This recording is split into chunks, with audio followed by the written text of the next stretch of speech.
I got jealous of all these other women starting their own conventions, so I started the Iowa Women's Suffrage Association after the voting incident earlier this week. We lead many campaigns in the Midwest. Not allowing women to vote is the same as taxation without representation. These women are going feral about representation. Next thing you know, they're going to be trying to control our taxes too. I organized a tax protest.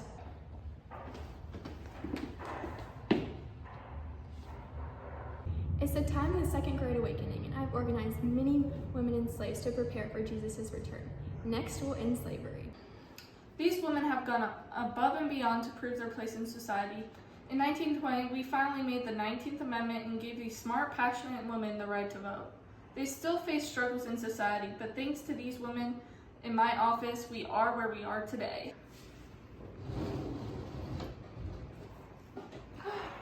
They put my stuff in Jell-O again.